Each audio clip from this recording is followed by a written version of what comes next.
Hello, and welcome to Sobercast, where we provide AA speaker meetings and workshops in podcast format. We're an ad-free podcast, and if you enjoy listening, please help us be self-supporting by visiting Sobercast.com, look for the donate link, and drop $1 or $2 into our virtual basket. We hope you enjoy the podcast. Have a great day.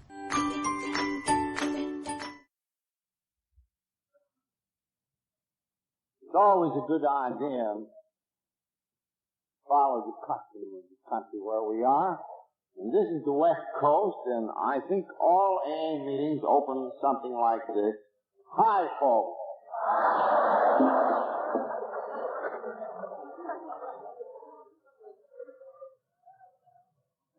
I suspect that there are some, not knowing us folks too well, who suppose that Alcoholics Anonymous is a sort of a modern and praiseworthy fireproofing against whiskey. And so, praise God, it is. And we have needed that proofing. But it isn't quite so simple as that. Under the grace of God, there has been expelled from us an obsession, a veritable lunacy that has plagued men and women for time out of mind in an unprecedented way. And we have been liberated from that. We have been freed. But still, that is not all. You and I know that we are a people who have pursued the wrong kind of liberty, have looked in the wrong direction for freedom, and now, some of the time at least, we are looking in the right direction, toward right principles, and toward Him who presides over us all. Therefore, in its most deeply meaningful sense, AA is the quest for freedom under God. And this freedom, in its myriad forms, has grown among us. And I think one of the greatest and deepest satisfactions that any of us can have is to feel that again we are citizens of the world. Not so much that we are lauded by the world, but that we hold the world's respect and genuine affection. And seldom have few experiences been so affecting as the warm welcome that this great city, its mayor, the several city staff, what the mayor's presence means here, what all this careful, painstaking labor on our behalf means, is that we are received back as citizens of the world, worthy of understanding, worthy of respect, and worthy of a lift when we need it. So to you, Mr. Mayor, our deepest thanks, for which even my adjectives are not sufficient, and to all of your department, and to the host committee of AAs around here, and all the myriad of people who have helped them.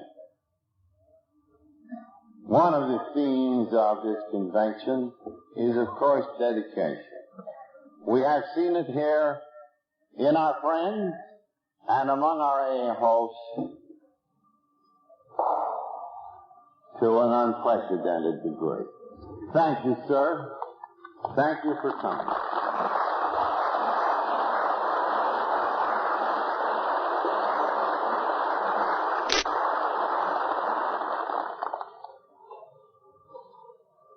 Leonard Harrison just spoke to you. Someday, not too far away, there will occur an event which is always critical in all societies and governments wherever it occurs.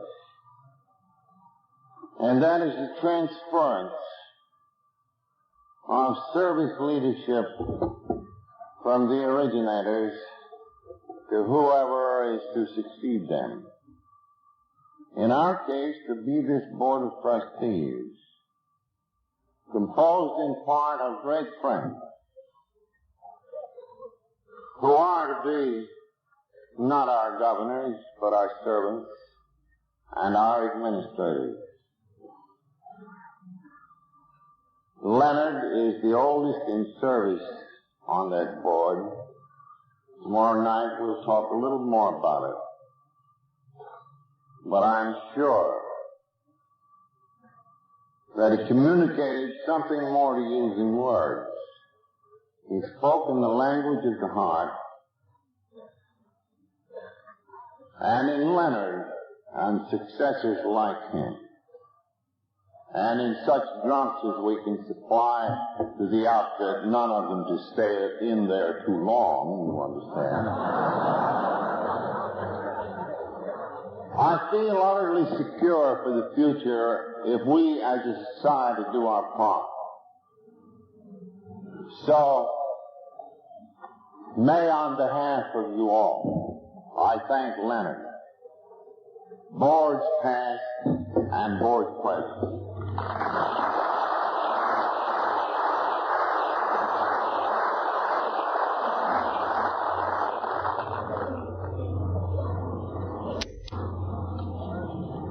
I think each one of us is deeply sensible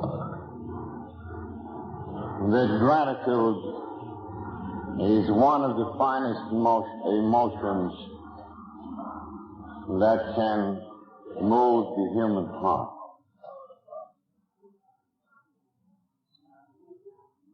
I think each of us,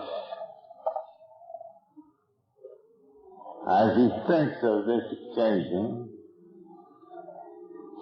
renews his gratitude to Almighty God, who has vouchsafed us this miracle with more evidently in store for uncounted ones. But then each of us commences to think of how this message reached us and how we were able to live long enough to be there to receive it. And in the case of each of us, somebody was there. Somebody sustained us. Somebody tolerated us in our crazy quest for these wrong freedoms. And this was very often the wife, who stayed on and on until the quest had ended in this all but fatal cul-de-sac. This veritable prison in which she, or he, if he be a husband, may have lived. So I think it is next in order for me to present you Lois, who, like many a woman, stayed on to what seemed a certain end, only to stand here today with me looking at what is just the sunrise of Alcoholics Anonymous. Lois?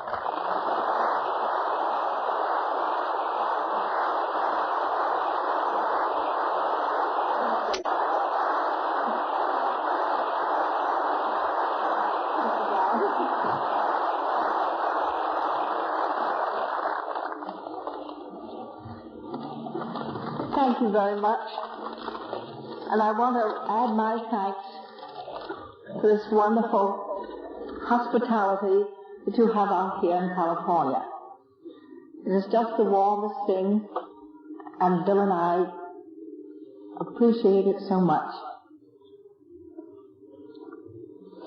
And I want to express here before you all my gratitude for the great happiness of the past 25 years. And in my gratitude, I include you all, newcomers as well as old-timers.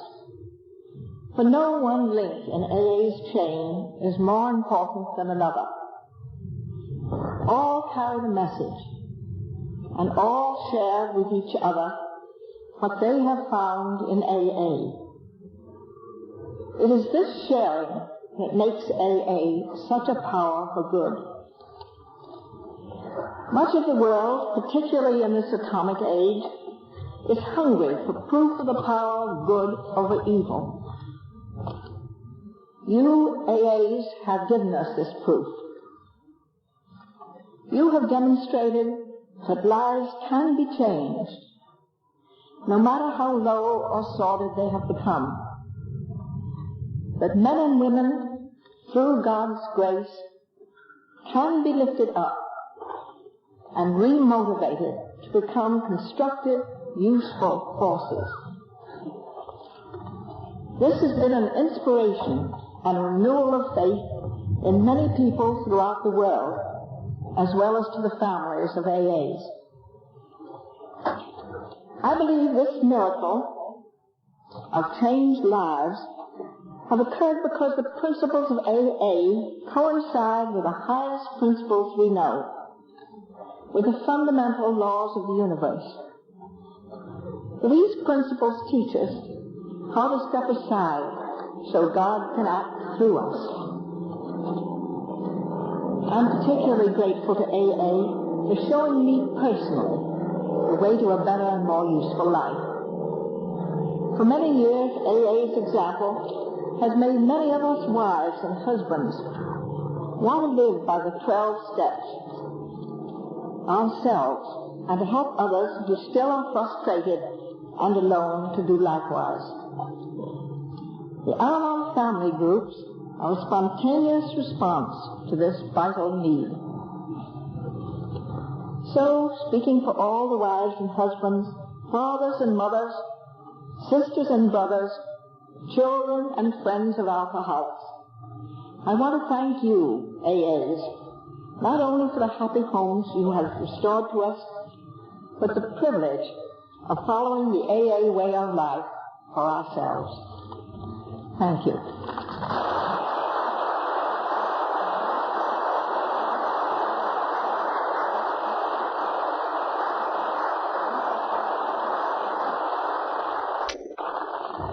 Ladies and gentlemen, can you all hear the speakers clearly? Are we speaking too softly or too loud? Thank you.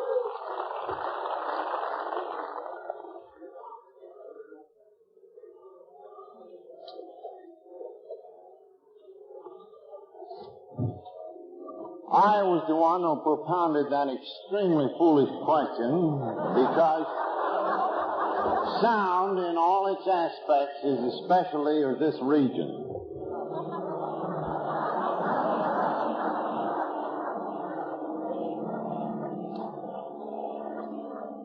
Now considering further people for whom we are grateful,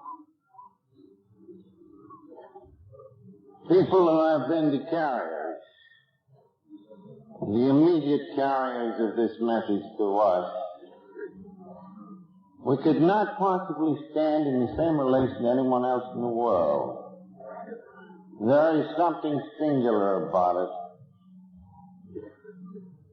There is in it a very special language of the heart, a very special kind of gratitude. And I'm beginning to talk, as you see, about my own sponsor, Ebby. And here he sits, praise God, in great form and good order. Ebby's had his difficulties, and I would venture that considering his obstacles, his demonstration is a whole lot better than my own. It was hard to fireproof him against whiskey, and awful easy to fireproof me. And I think he deserves the greater credit for his wonderful comeback. It's the great dramatic moment, if not a great dramatic moment in my life, was the time, half drunk, when the telephone rang and Eddie was in New York sober. The next moment was when I saw him in my doorway and sensed that there was a subtle change. And then came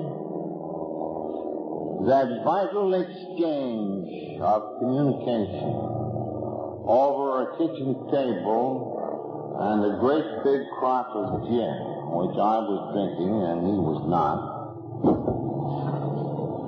Ah, yes.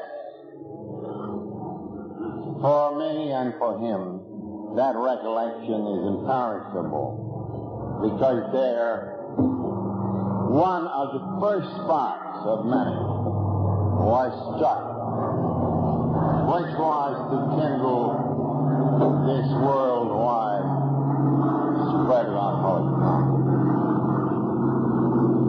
So, Eddie, come on up and have a go at it.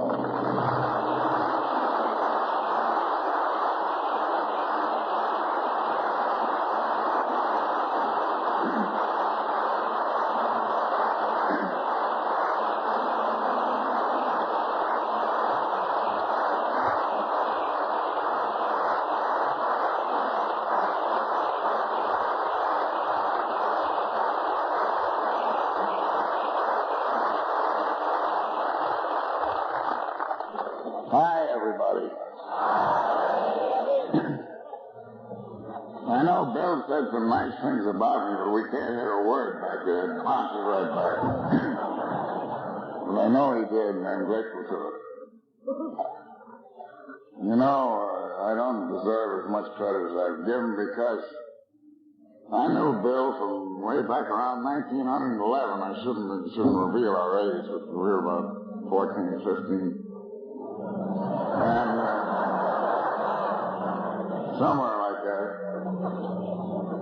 And I knew him down through the years, and when I got to New York after I'd been helped by the members of the Oxford group, and Sam Shoemaker was sitting right over here, and many others, I went over to see Bill. And Bill was just as ready and disgusted with his life as I was a couple of months before that, when the boys came to me. So it was a matter of circumstance, and I just happened to be the guy that was in the spot at the time. I tell you, it's nice to be here. This is my first visit to the West Coast. And I've been living in Texas for about 7 years. And I'm not a native Texan, but when a Texan can come out here and say that the weather's good, that's something. And it certainly is, if this is a sample of it. I'm grateful that I'm here because, as Bill said, I've had trouble over the years. I've been in and out of after the initial 2.5 years of my sobriety in the beginning. And I know 7 years ago I doubted very much that I was going to get through that summer. I had little thought of being out here or having another nearly 7 years of sobriety, which I have had in Texas.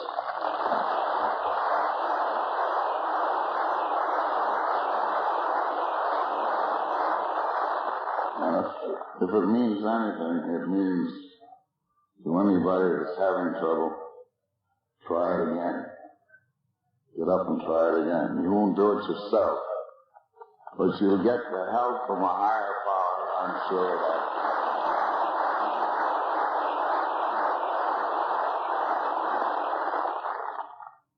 I'm not having much more to say, except it's good. And to meet Sister Ignatia, I've heard of her work over all these years, but this is my first time I've had the honor of meeting her. And of course, I haven't seen this old buzzard Bill very often.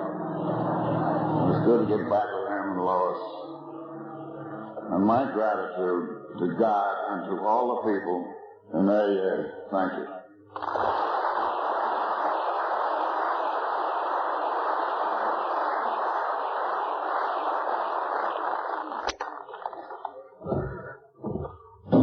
Ain't that great?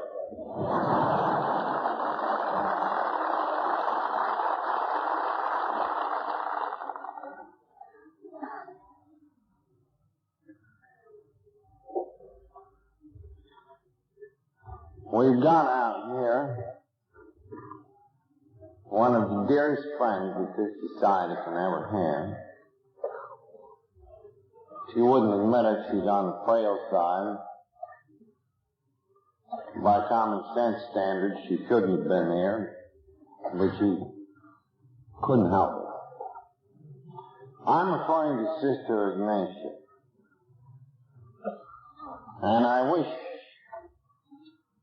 that every one of you could know her as Dr. Bob and I. And all those to whom she ministered knew her.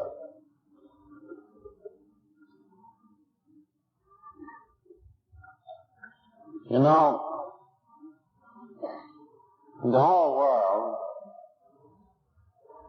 on this world of ours of AA, individuals, groups, societies, governments, and the like, are always in a process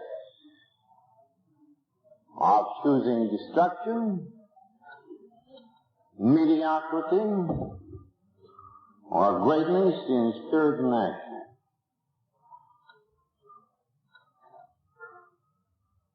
In AA, we say that our 12-step work is carrying the message to the other fellow or gal. Well, this is our move toward greatness in action and spirit in our modest way. Practically any active AA has done some 12-step jobs, maybe a score, maybe 100. But what about a person who has done 12,000? And I won't stop with the quantity. The quality, after all, was the thing. Because this was Dr. Bob's part. And this lady was certain, if we call Dr. Bob the prince of all of the 12-steppers, this is the princess, and I introduce you to Princess Ignatia.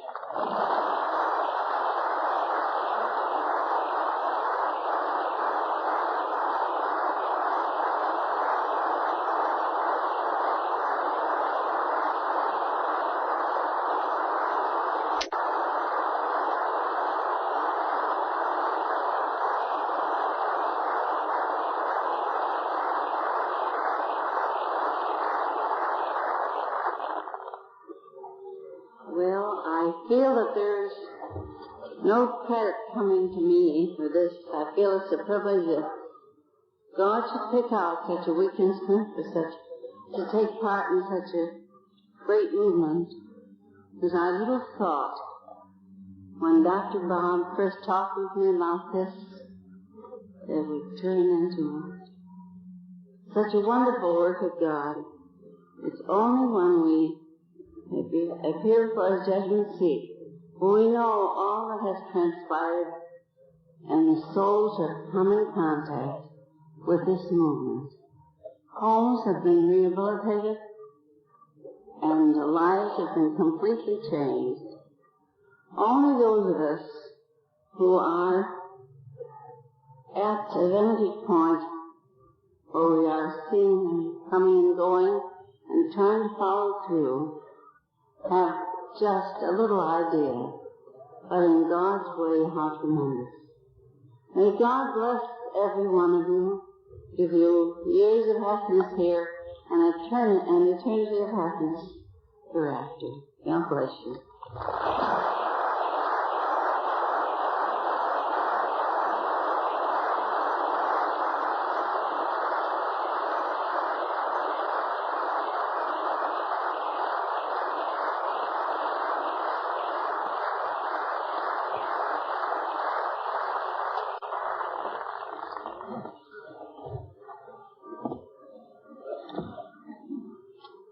Well, ain't that something, too?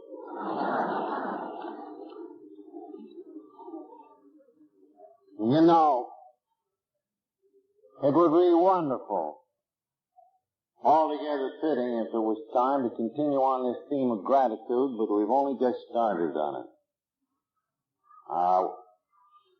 We're going to say what we think about our friends of medicine and religion.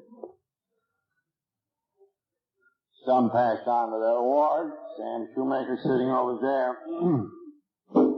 Other folks that are here.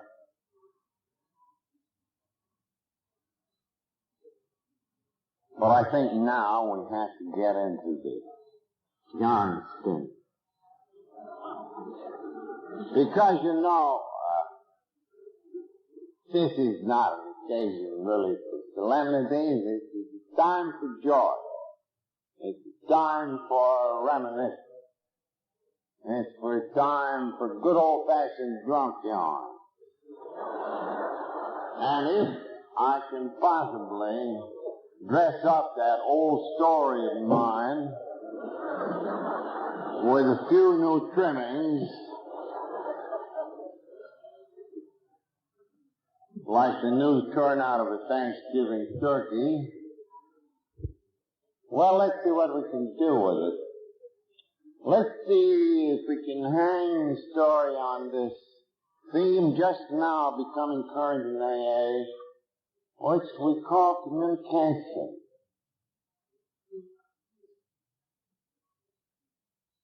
Communication, as we understand it in AA, is something more than fireproofing. It's something goes through and behind the fire and puts it out.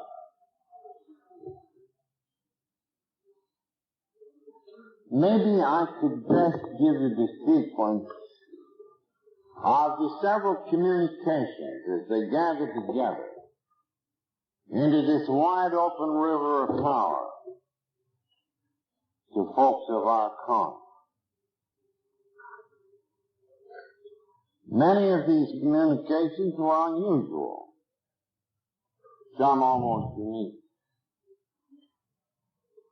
And long before I ever thought of getting well,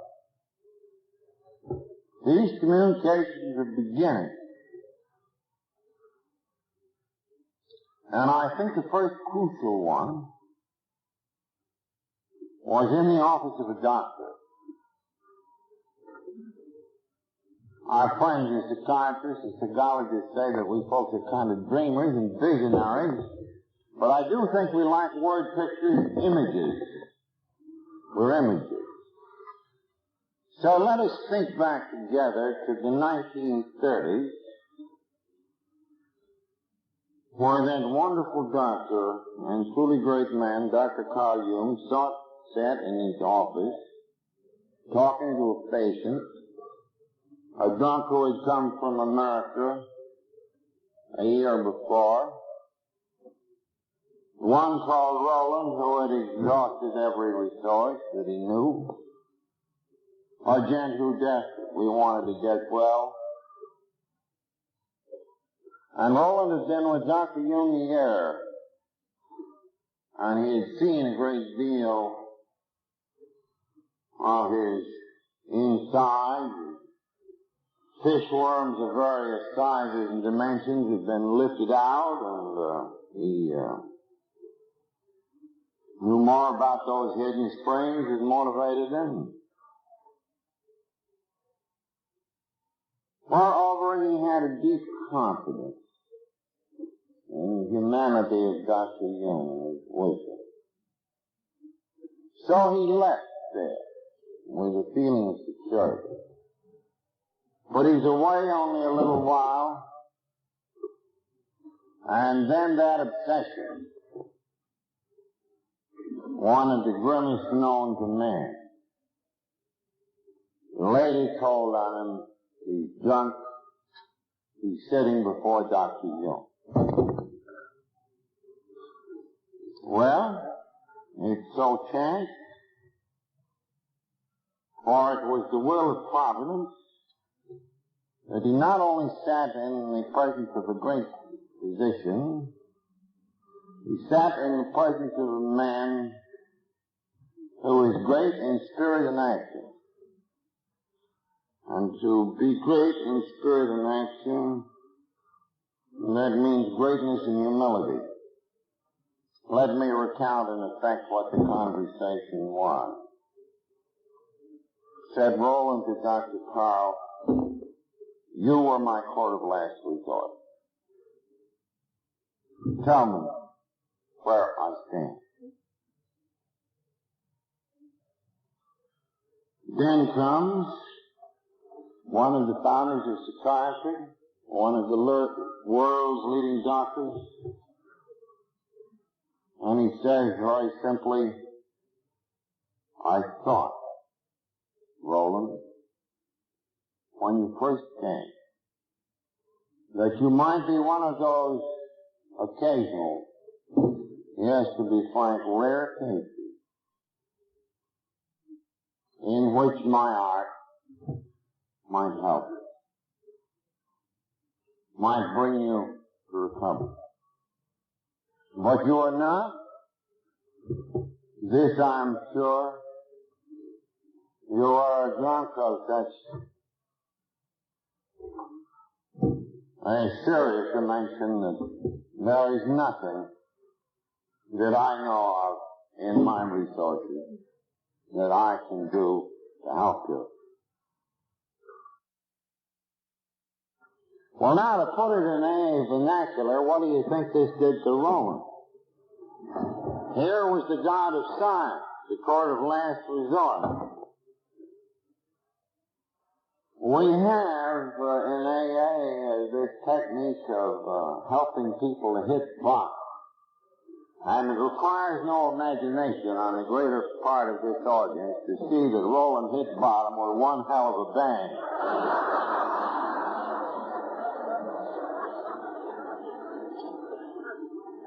So, the humility of this man,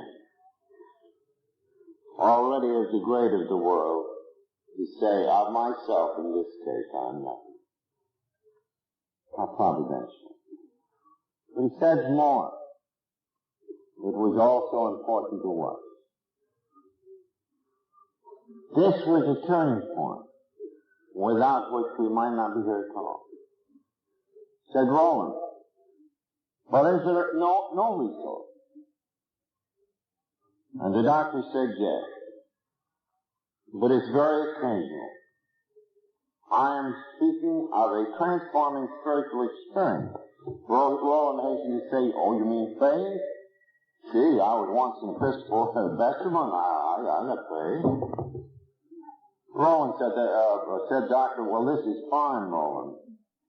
But I am talking about something that is the ultimate in faith, or is the ultimate in the gift of God. I mean a transforming experience that will so remotivate you as to restore you to insanity by expelling this lunacy. Maybe you don't like the word, but I'm talking about conversion. I'm talking about spiritual awakening, spiritual experience. Known for centuries in all religions. Sometimes this doesn't. But I can't say why the lightning strikes here or there, now and then. So put yourself in the religious atmosphere of your own choice. Admit that you can't do it. Turn to whatever God you think there is. Well, maybe. I wish you well. So Roland did. Found himself in a group Sam was tied up with years ago, to whom we owe much. Talk more about that another time. And Jehovah spoke his strike. Not all of a sudden, but he was relieved. He got sober. There weren't a lot of drunks around the Oxford group that time. As Sam will say with some amusement, they were under slight disapproval in this period, as he had housed some up in an apartment house right next to his church, and the boys had got stewed, and they were throwing shoes through the plate glass windows.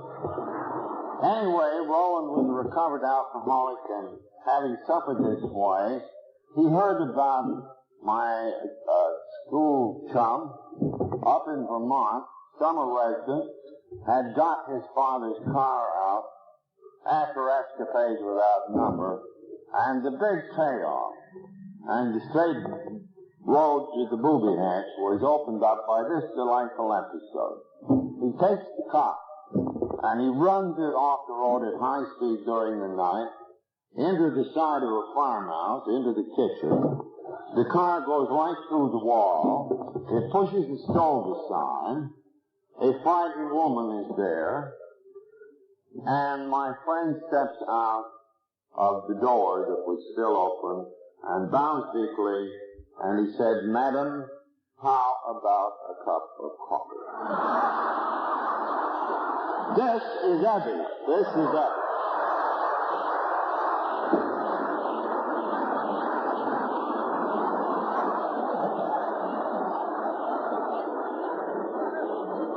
So the neighbor said, "Well, this is it. We're going to bug you right now." Well, at this minute, Roland, summering in the neighborhood, heard about this thing. He got a hold of Ebby, and he gave him the Oxford group business, and we had the essence of it, to get honest with yourself, with other people, to make restitution, to work with other folks. You and I know the story. He gave him that, but he gave him the benefit of one drunk talking to another. And he added still another ingredient to this communication, this verdict of this great man of science, this God of science, about the then awful hopelessness. Ebby is relieved. Ebby thinks of me. Well, what's my story? Here's a quick rundown. I'm born in a little Vermont town. Just about 50 houses up there. I was big and gawky like I am now. But this, after a bit, generated me in a fierce desire to be number one in anything that I undertook, no matter what the cost. No legitimate ambition, this, no. This is the will to power. So I had to be first in athletics, first in this, first in that, first in the other thing. I get to boarding school. Well, with a good constitution and some other natural endowments, I did scoop up quite a lot of firsts. Everything was fine. Here was approval. Here was security in that approval. Also in the fact that my grandfather's allowance was handsome. Everything was here but romance. And then she came along, the minister's daughter. So life is complete. I'm now in a state of great joy, liberation, and freedom. Not necessarily of the wrong kind, but I had the wrong idea about my demand for these things. I guess right then. This awful will to dominate. Then I came a cropper. principal walked in one morning, and with a dreadful impact on us all, a truly shattering on me, he said this gal had died the night before. I have a depression that lasts 3 years. This is not freedom. I'm imprisoned by my own emotions and my lack of control of it. My will to this, that, or the other thing could accept no defeat. So I turned on myself in depression. Did gradually. Poor me. Well, by and by life began to brighten. Lois spoke, the summer residents up there. I began to steer, and ever so tenderly, she brought me back to health. We were married. It's World War I. I'm in New Bedford, Massachusetts. All this time, no drinking. Killed too many of the Wilsons. Just windrows up. So I'm really down on booze, but here I am in New Bedford, Mass. It's a cotton town in wartime, and the society folks were entertaining. I felt awful awkward at these parties. Saw Butler for the first time. I was as scared of him as I was of bankers. And I thought, well, I'll take one of those Bronx cocktails. And I took 1, 2, 3. And I know, just as you know, that those drinks meant more to me than folks who are drinking for relaxation. Even relaxation is an American Legion convention. We're drinking for a deeper reason. This began to solve my life problem. Because always, even today, I seemed to be walled off from other people. I couldn't get through this strange barrier, and that dropped with a bang. It's gone. I'm part of life at last. I belong. I can communicate. So I start a quest for freedom with the bottle to be my elixir of life.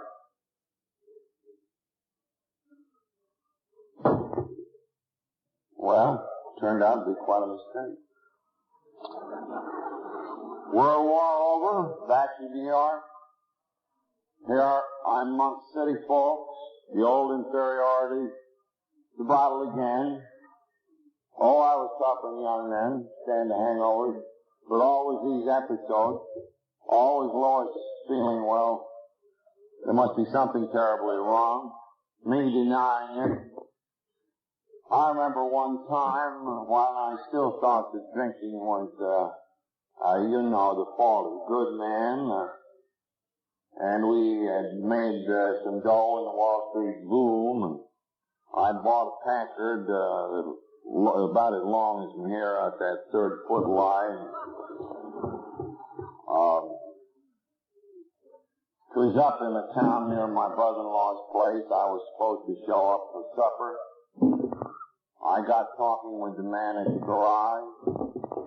I forgot about supper. I forgot about Lois. It was kind of a bitter night. We needed more grog to get warm.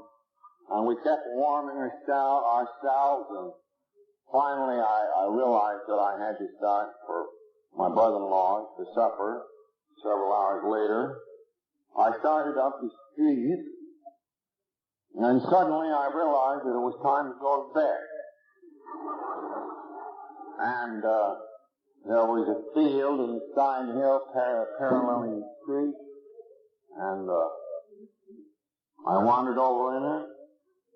And I laid down. And it was a wintry night. And I woke up. Gracious, I was close. I got off it, up the hill to the main street, started down the main street, looked down, and my God, I had on my coat and vest and but no pants. Right down the main street.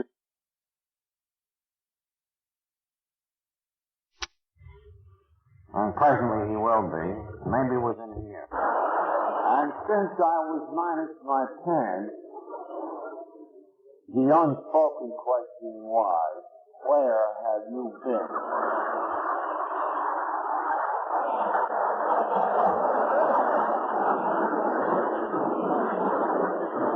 You know, the very next morning, we found that field, and I was absolved at least from one sin, when my shoes and my pants, shoes side by side and pants carefully folded there in the grass right on there.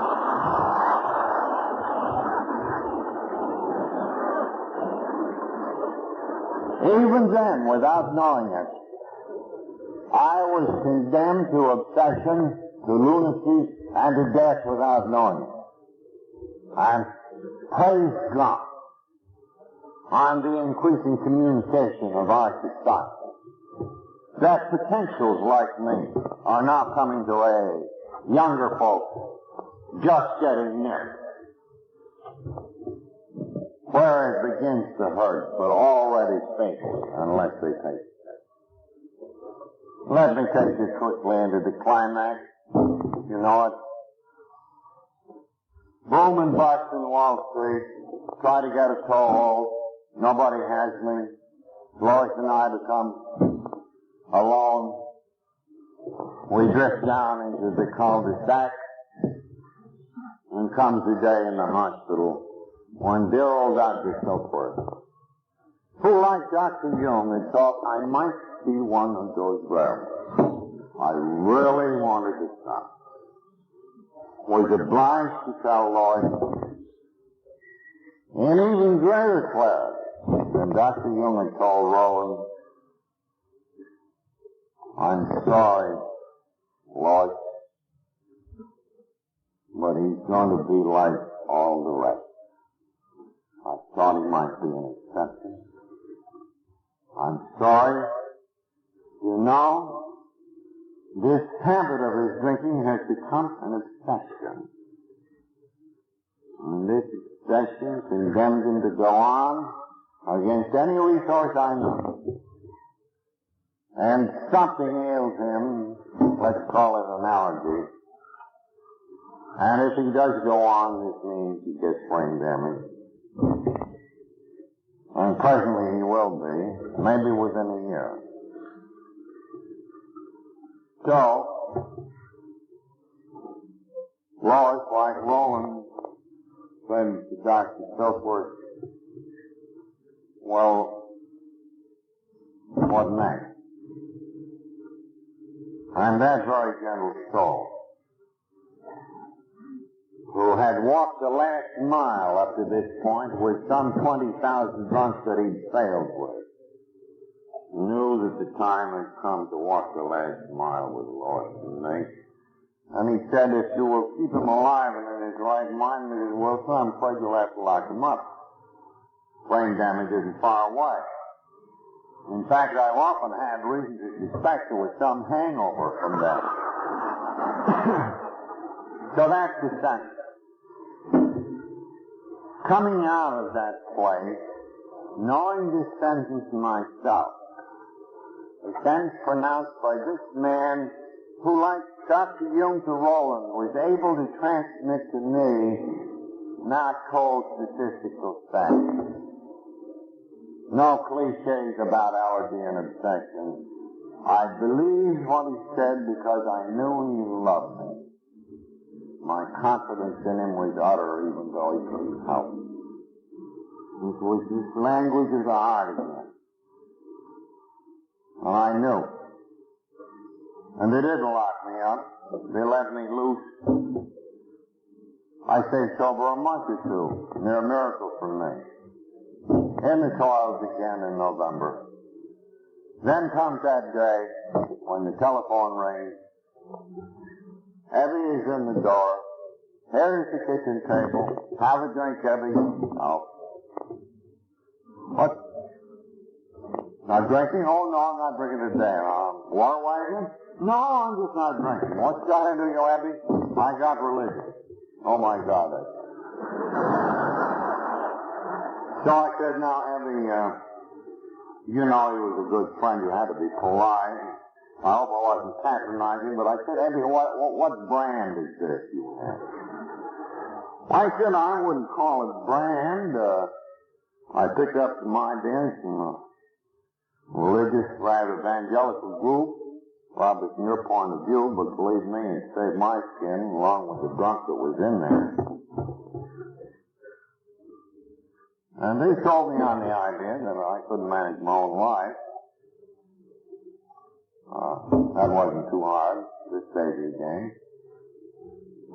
They thought I ought to get honest with myself as I had never been before. They thought I should communicate this too. Somebody stop living alone, that I should make restitution, that I should try to help others without the usual demands of reward, and that I ought to pray to whatever God there was. And Abby didn't try to crowd me, evangelize me. He just left me to mull this over. I had lived in this dark world where he had been and was now out. He wasn't just on the water wagon at that time. He was really relieved. I kept drinking just the same in order to think deeper about it. But the vision of Abby's faith and the ring and impact of those words would not leave me at all. Why? We know. Because he had bound me to it in the cords of common suffering, common understanding, and liberating therapy. And I couldn't get away. Well, I thought I'm a Yankee. I can't go into this conversion business, and God help me. Evangelism. No. I'll go up to the hospital, get sobered up.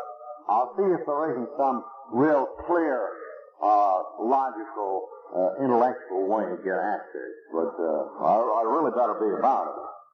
So I showed up at the hospital very drunk. As we always get drunk on the way, to be cured the last time. Paul Doc Silkworth shook his head. I said, boy, I got something big, Doc. Said, I guess you have. Go upstairs, go to bed. 3 days later, I wasn't in bad shape this time. Oh, I'm sober, all right. But boy, am I depressed.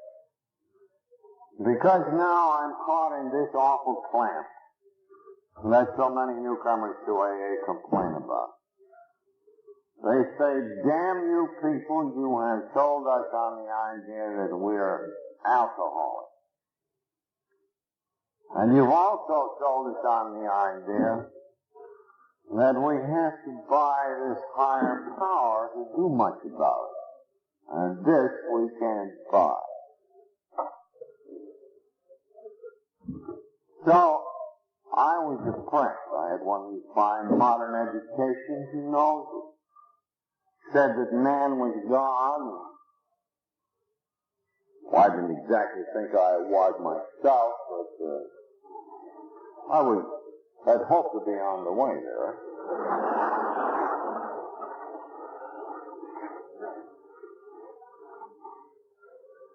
So I'm very depressed. Eddie shows up in the morning, I guess it was about 11 o'clock of the third day. Here he stands in the door. I got thinking about this evangelical group, and I begun to be a little suspicious. I said, this bird knows me, and he took it easy the first time. He's going to pour it on heavy. Oh, no. Abby is true. And spiritual shrewdness is prudence, a leading virtue, and he had it. So he just came up and casually said, well, Bill, I heard you landed up here and thought I'd drop by, and how you getting along? He waited, and I asked him, What's that nifty little set of cliches by which you get over the grog business? You get honest with yourself. You never were before. You talk it out to somebody, you make restitution. Work with other people. Pray to whatever God there is. That's it. Then small talk, this and that, and he's gone. This time I am really in the cleanse. I'm still fighting the idea of God. And I suppose in my particular case, the last vestige of my prideful obstinacy at great depth was squeezed out. And like a little child, completely lost in the dark, I exclaimed, if there is a God, will he show himself? And then came the gift. The same one you have, but to me sudden. And the place lit up. It seemed like I was on a mountain. A great wind is blowing. I sensed this is spirit, not air. Then a moment of enormous ecstasy when I thought, I'm a free man. Then comes peace as I lie on the bed. And I say, this is the God of the priest. Then I'm scared after a bit. Maybe I have gone bugged after all. The doctor comes in. Well, no criticism of the profession, but I think that after hearing a yarn like this, that many doctors would have handed me a goofball and said, Bill, think nothing of it, you'll feel better tomorrow. But how providential this one didn't. He listened carefully. He said, no, I don't think you're crazy. Actually, I can sense somehow that there's a difference in you. Some great psychic event has occurred. I read about these things in the book. I've never seen it, but I really think you've got something here, and you better hold on. So I've been holding on and solved a lot of regulars for a while now. So I started out working with drums, chain reaction, and with this sudden experience, there was certain amount of paranoia, the old grandiosity stuff, fix all the drums in the world. They don't fix worth a hoot. And I lecture and I preach and I get sore and nothing happens. One day I'm up at Doc's and I said, Doc, they get nowhere with these drunks fast. And, he said, maybe you got the cart before the horse. Maybe you're trying to get them too good by Thursday. And if they're going to get that good by Thursday, or even 10 years from Thursday, you got to give them a little more incentive, Bill. Just poke into these people the medical hopelessness of this thing. Quoting authorities on this. And after you identify with them by telling their yarn, and they commence to say, this is me, then give them the medical business instead. The next scene in our little drama is out in, or let me put it out on the folding drama. He's out in Akron. Business deal. Some folks said I better go back to work. I like being a missionary better and was always allergic to work, but here I was. The deal falls through, and for the first time I'm out of sight of any drunks or any religious group. And I'm alone in a hotel, and I haven't got the fare home. And here was the first temptation, and just about the last I ever had to drink. And indeed, God had restored me to sanity because I could see the temptation for what it was. I wasn't one of those guys that was scared of the first drink. I just took it. This time I'm scared. And this time we get another kind of communication. We've been edging up towards this. But this time I realized that I needed another drunk. Quite as much as he could need me. So where was one? I call up one of the local preachers, drunk from New York, wanted drunk to work on. He said, well, gee, separately, you're tough numbers, but put together, I don't know. I talked to more. He gave me a list of 9 people. I called them up. At the end of the list is one non-alcoholic gal, dear Henrietta Scheibling, who cared enough, who understood enough. Said, come out here. I think I've got just the man that you talk to. I came out. There she stood in the door. She invites me in. We chat a minute. She said, there's a doctor in this town. Dr. Bob. They're shot to pieces. He's lost his standing as a surgeon. Everybody's a nervous wreck. He's wanted to stop for years. Doesn't seem to know how. Shall I call up? Well, it's Mother's Day, and Henrietta calls up. Dear Annie Smith comes down the line. Henrietta says, there's a man here from New York.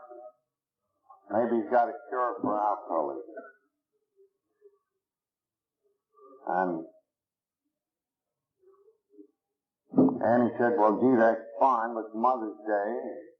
Bob has bought me a potted plant, but he's so potted on the table, under the table, he can't get out. Next day, over came Dr. Bob. And this time, there was a new quality in our communication. And this quality was that of complete mutuality. This time, no preaching. Each needed the other. And another great spark passed. And I went to Dr. Bob's house to live. Anne was one of those prudent people. She thought I might keep an eye on the old boy. And after one little episode, he said to me, Bill, we just better get to work hard with son. So he called up the city hospital. The head nurse said, we got a dandy lawyer around here. Been in there 6 times in 4 months. Can't get home even without getting drunk. Knocked down one of the nurses. We got him strapped. He's got the DTs. How will that one do you? Bob says, this is wonderful. Put him in a room and give him some goofballs, and we'll be down when he's better. So we get down, and here was the first visit in a hospital. And this boy looked at Dr. Old Bill, AA number 3 to B, and Old Bill said, after listening to us, well, you're the first guys that I ever talked to that had any idea what this was all about. So, as I had poured it into Dr. Bob about the medical hopelessness of this thing, once we made the identification, we poured it into Bill, and that lowered him down a few notches further. With this lowering process, well, he was like a meatball. He didn't seem to bounce. Bill said, it's too late for me. Oh, yeah, I got faith, but God's not faith in me. We said, would you like us to come back, Bill? He said, you bet I would. I don't believe it'll help, but I don't feel quite so much alone. The next morning we came in, and again, the unique and mysterious communication had been at work during the night. Bill said to his wife, these are the fellas that know the score. Wife, get me my clothes. And we are going to get up and get out of here. And the first AA group was born at Akron in the summer of 1935. And I stayed with Dr. Bob during a good part of that summer. And it was awful slow going, but it began to move. And the picture of that little living room with Anne sitting in the corner reading out of James, his face without work is dead. Of all of our prospects, drunks and sober, coming in every morning or every 2 hours, of that old coffee pot you see in AA come today. These is memories. And I think that it is appropriate now for us to pause for a silence in gratitude for Dr. Bob and Ann and what they were about to be and to do. And after a little meditation about that, I'd like to read to you a short resolution, which I hope is in the language of the heart, that I composed for adoption of our Board of Trustees when Dr. Bob died. And we sent it to young Bob too. So we bow our heads to it.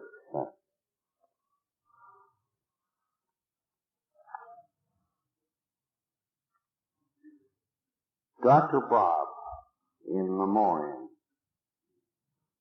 Alcoholics Anonymous herein records its timeless gratitude for the life and work of Dr. Robert Holbrook S., a co-founder. Known in affection as Dr. Bob, he recovered from alcoholism on June 10, 1935. In that year, he helped to form the first Alcoholics Anonymous group. This first beacon, he and his good wife, Ann, so well tended that its light at length traversed the world. By the day of his departure from us, November 16, 1950, he had spiritually and medically helped countless fellow sufferers. Dr. Bob was the humility that declined to all honor, the integrity that brooked no compromise. His was a devotion to man and to God, which in bright example will shine always. The World Fellowship of Alcoholics Anonymous presents this testament of gratitude to the heirs of Dr. Bob and Ann. I, for one, think they know what we are thinking and what we are saying. May God will it so. I never had a hard word with Dr. Bob, and I fought with everybody else early in this movement. This is the greatest tribute I could pay. Well, let us pass quickly on with the story of communication.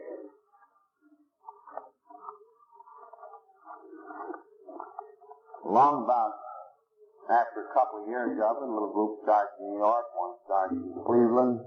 Oh, but it's so painful. It's so slow. Word-of-mouth communication. Still enough drunk sober to make enough evidence to impress the rest. People turning away and saying, I'm not like that. We thought that it would be a very slow business. There had to be somehow a better communication inside and outside. We had to have more customers. We had to get our story into writing. Otherwise, it could become terribly dark. So we began to think in terms of a group of people that could help us, which came to be that Board of Trustees, and began to think in terms of that book, Alcoholics Anonymous.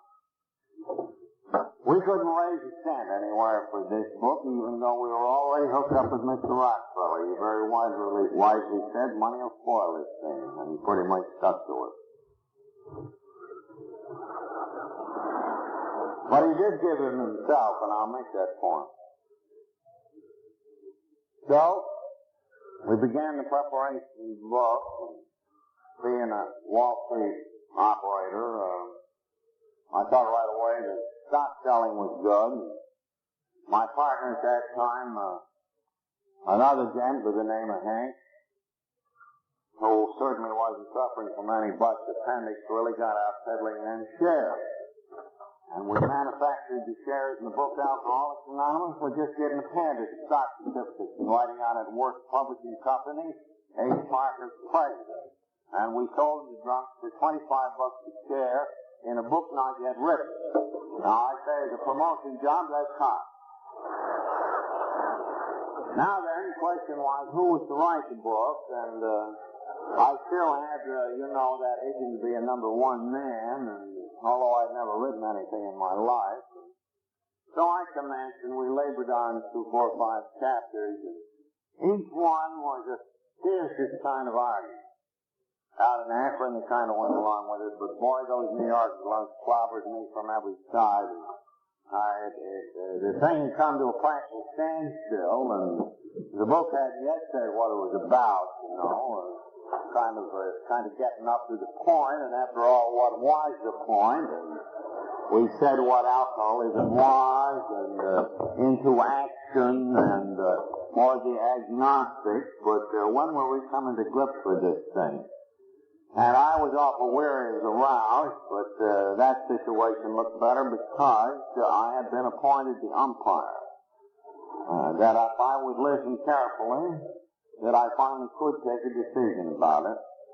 So one night, it looked like the book had to have a backbone, and these half-dozen word mouth steps, the ones we've just been talking about, I figured if you blew them up any more, that this reader dropped out at the distance that we couldn't get for the scruff of the neck.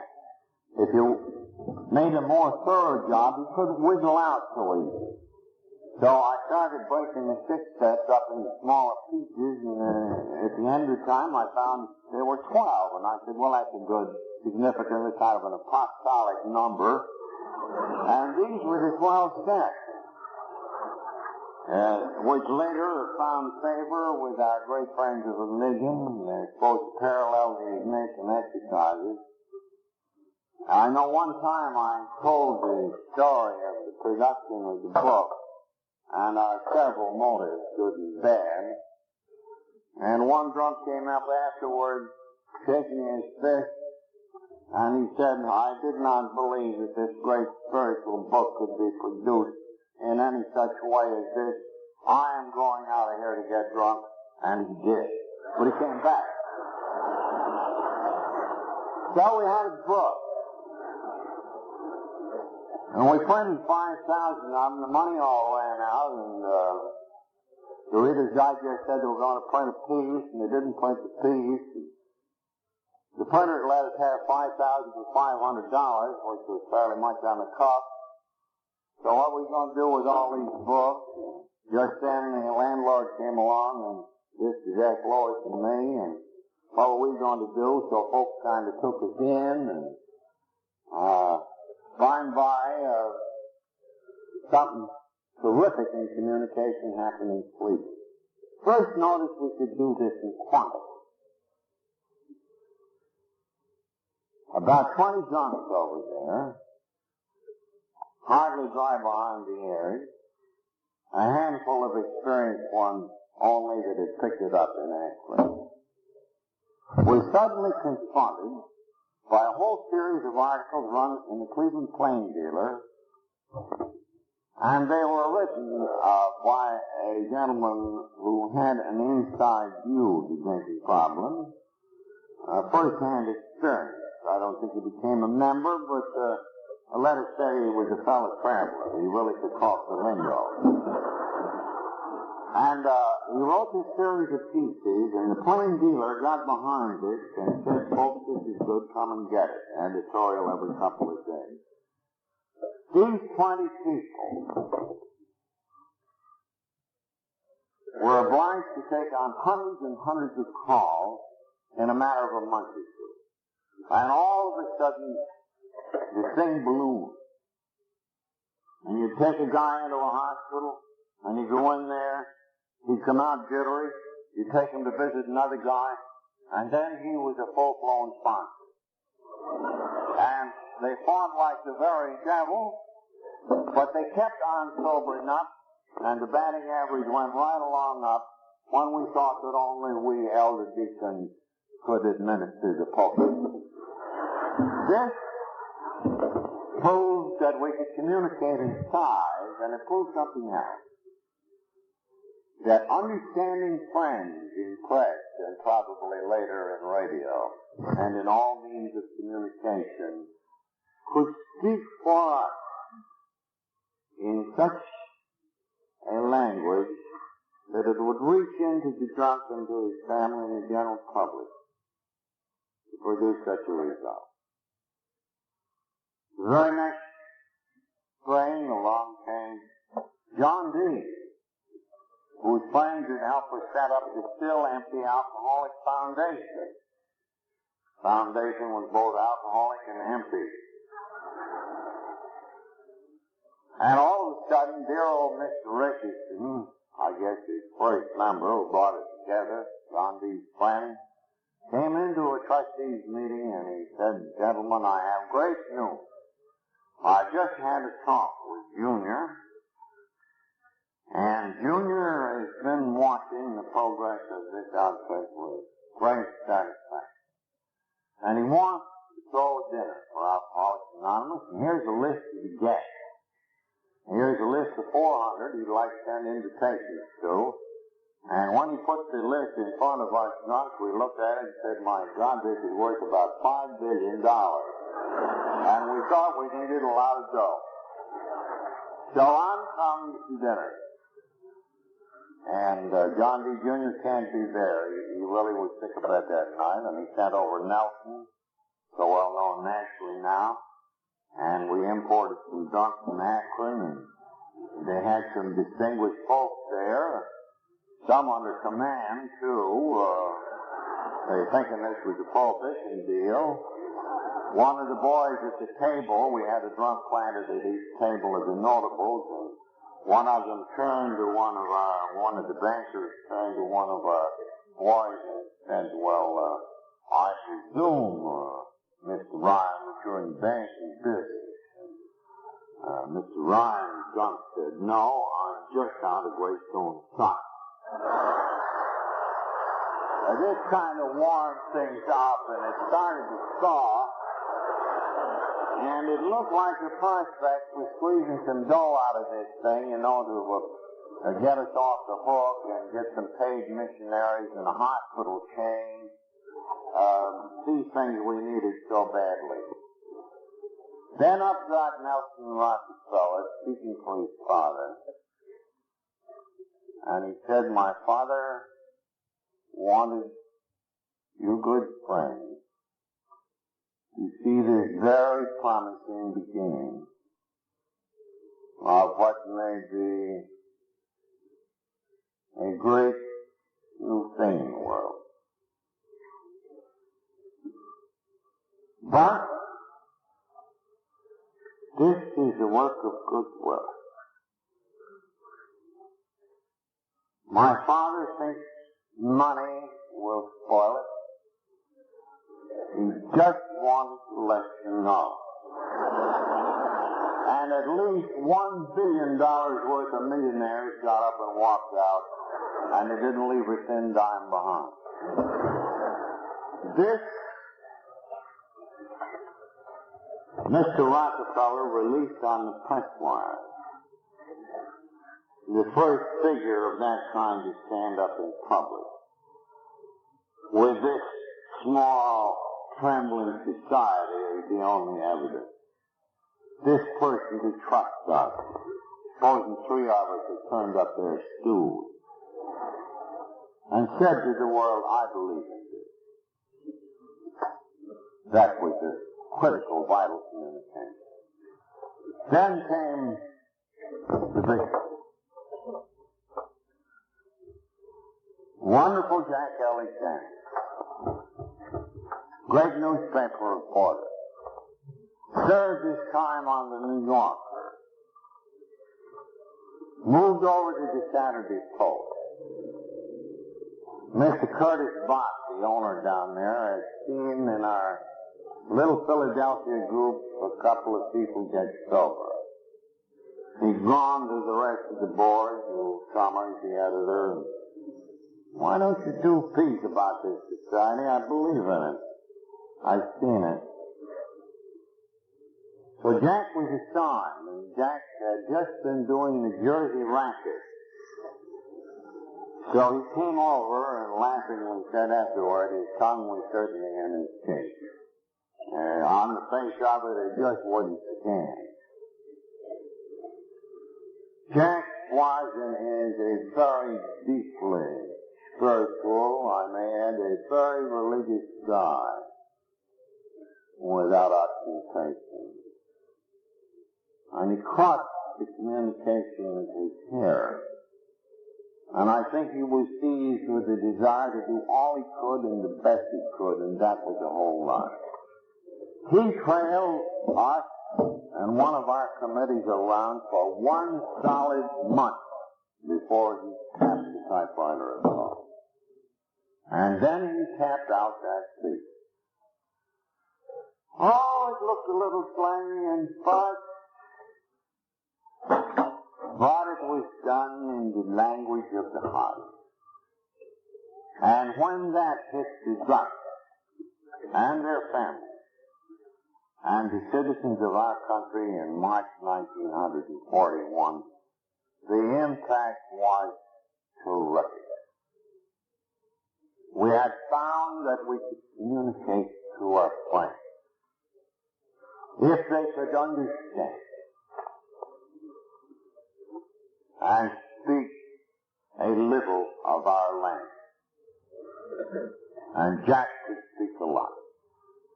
And the drunks poured in from all directions. And we were flushed.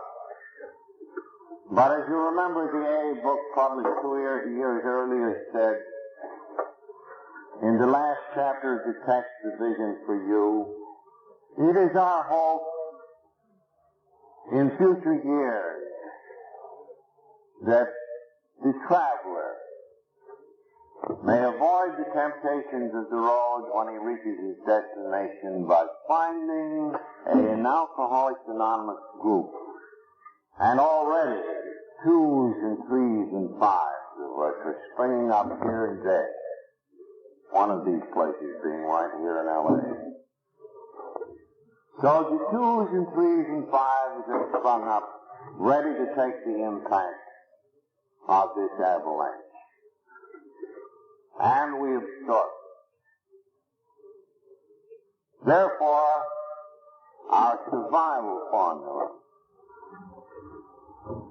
our whiskey fireproofing, our release from obsession, and the beginning of our march on the road to freedom under God as a society had begun. On this 25th anniversary marks a wonderful culmination, which, however, can only be a beginning. So may we, in God's sight, continue to be worthy of His grace in our quest for freedom. Maybe we will be worthy of public respect and confidence. And may out of this passing stream of brother and sister suffering, numbering 25 million throughout the world, may we find means to communicate with them what you and I see and feel here in the presence of each other, our friends, and the Father of life, who God built us all.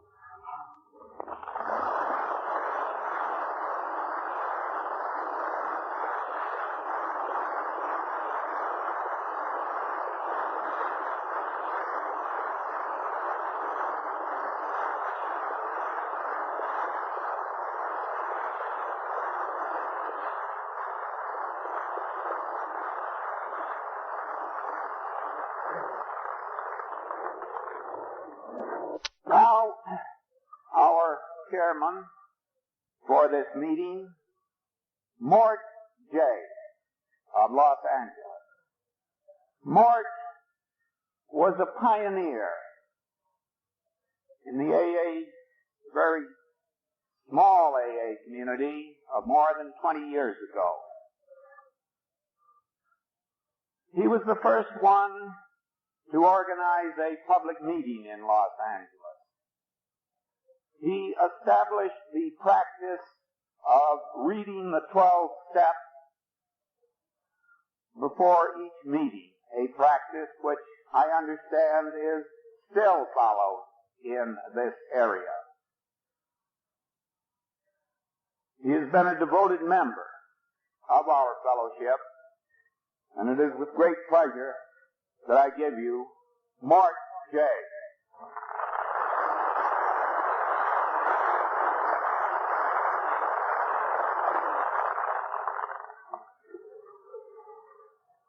Alan, thank you.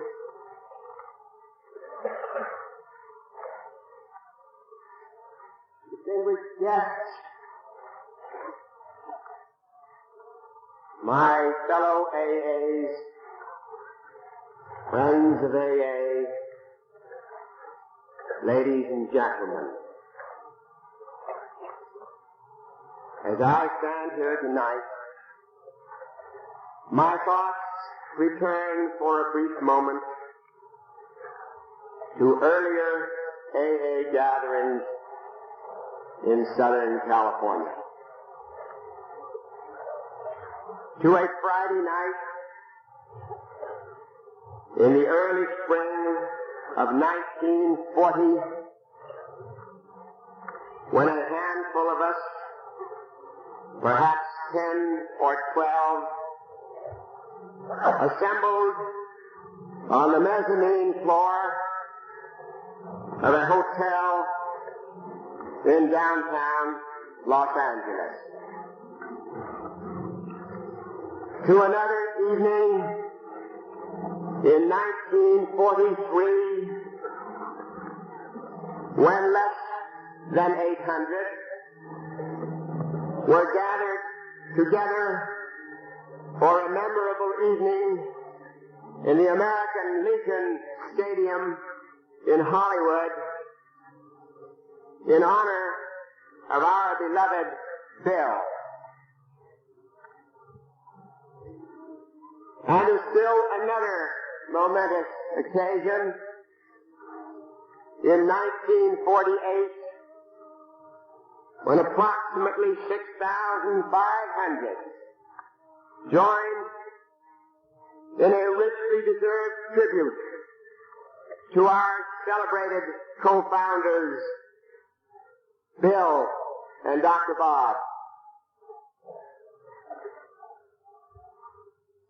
And now tonight, as I see before me this vast audience from every state in our blessed Union, and from many foreign lands as well, I am indeed filled with pride and humility to be one of you and to be here with you. May God continue to shower His blessings upon us all, and may He continue to guide us in our service to each other and to those who may follow us.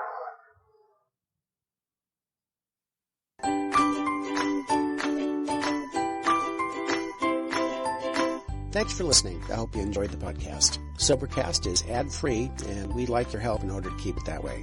So if you'd like to help us be self-supporting by pledging $1 or $2 a month, visit Sobercast.com and look for the donate links. Thank you very much.